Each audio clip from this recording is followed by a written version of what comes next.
どこに住んでいますかភ្នំពេញに住んでいます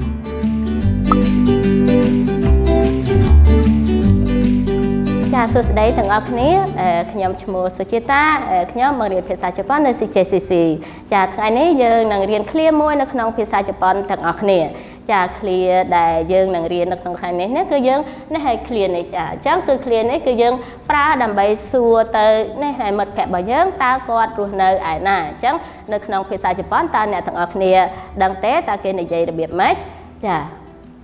អញ្ចឹងយើងនឹងអានទាំងអស់គ្នានេះហើយអញ្ចឹងឃ្លានេះគេអានថាどこに住んでいますかនេះហើយអញ្ចឹងឃ្លានោះគេសួរថាតើអ្នករស់នៅឯណាចានៅក្នុងភាសាជប៉ុនគេប្រើどこに住んでいますかចាអញ្ចឹងចម្លើយសម្រាប់ចម្លើយទាំងអស់គ្នាដឹងទេទាំងអស់គ្នារស់នៅភ្នំពេញអញ្ចឹងយើងអាចឆ្លើយថាចាយើងឆ្លើយបែបនេះចាភ្នំពេញនេះ住んでいます私はភ្នំពេញនេះ住んでいますចាខ្ញុំរស់នៅភ្នំពេញ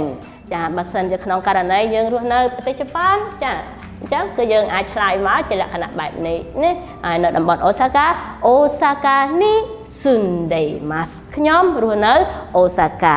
ចាអញ្ចឹងនៅថ្ងៃនេះចាអញ្ចឹងយើងរៀនឃ្លា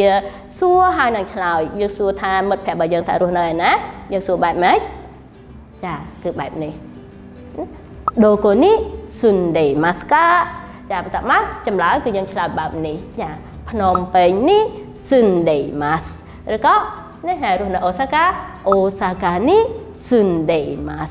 ចាអញ្ចឹងទាំងអស់គ្នាចងចាំឃ្លានេះហើយយើងអាចសួរមិត្តភក្តិរបស់យើងបានចាអញ្ចឹងវីដេអូរបស់យើងក្នុងថ្ងៃនេះគឺមានត្រឹមនេះយើងនឹងជួបគ្នានៅវីដេអូក្រោយទៀត Sayonara